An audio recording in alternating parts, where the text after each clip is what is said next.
ഇന്ന് ഇച്ചക്കുട്ടര് ചോറൂണ് ദിവസമാണ്. ദാ ആ തലയാട്ടില് കണ്ടോ, നന്ദ് കളിക്കുന്നതിന് അവൻ കൂടെ കളിക്കുന്നതാണ്. ആദ്യം നമ്മൾ ചോറ് കൊടുത്തത് ചോറ്റാനിക്കര ദേവീക്ഷേത്രത്തിലാ. ഇത് അവിടുത്തെ ക്ലിപ്പിംഗ്സ് ആണ്. അവിടെ കൊടുക്കുന്ന ടൈമിൽ എല്ലാവരും ഉണ്ടായിരുന്നു. എൻ്റെ വീട്ടിൽ നിന്നും വിഷ്ണുവാപ്പയുടെ വീട്ടിൽ നിന്നും ഒക്കെ എല്ലാവരും ഉണ്ടായിരുന്നു. നമ്മൾ എല്ലാവരും കൂടി ചേർന്നിട്ടാണ് അത് നടത്തിയത്. പിന്നീട് ഇവന് ഗുരുവായൂർ ക്ഷേത്രത്തിലും ചോറുണ്ടായിരുന്നു. അതും നമ്മൾ വേഗം തന്നെ നടത്തിയിട്ടുണ്ടായിരുന്നു. ഇതിപ്പോൾ നമ്മൾ കൊടുക്കുന്നത് എറണാകുളം നോർത്തിലെ പരമാര ദേവി ക്ഷേത്രത്തിലാണ്. നമ്മൾ രാവിലെ തന്നെ എത്തിയിട്ടുണ്ടായിരുന്നു. ഒരു 10:30 നടത്താമെന്നാണ് അവിടുന്ന് പറഞ്ഞത്.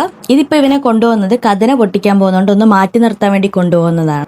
നല്ല മഴയുള്ള ദിവസം കൂടിയായിരുന്നു. അതുകൊണ്ട് ആകെ മൊത്തം നല്ലൊരു ക്ലൈമറ്റ് ആയിരുന്നു. എത്ര തവണ മുണ്ടുടിപ്പിച്ചു കൊടുത്തത് ഞങ്ങൾക്ക് തന്നെ അറിയത്തില്ല. ഉടുപ്പിച്ചു കൊടുക്കും, പിന്നെ അഴിച്ചു കളയും, അങ്ങനെയായിരുന്നു.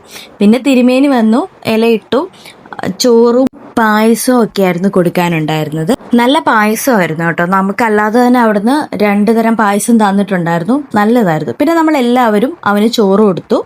അപ്പൊ ഇതായിരുന്നു ഇച്ചുകുട്ടന്റെ ചോറൂണ്. വീഡിയോ ഇഷ്ടമായാൽ എല്ലാവരും ലൈക്ക്, ഷെയർ, സബ്സ്ക്രൈബ് ചെയ്യാൻ മറക്കല്ലേ.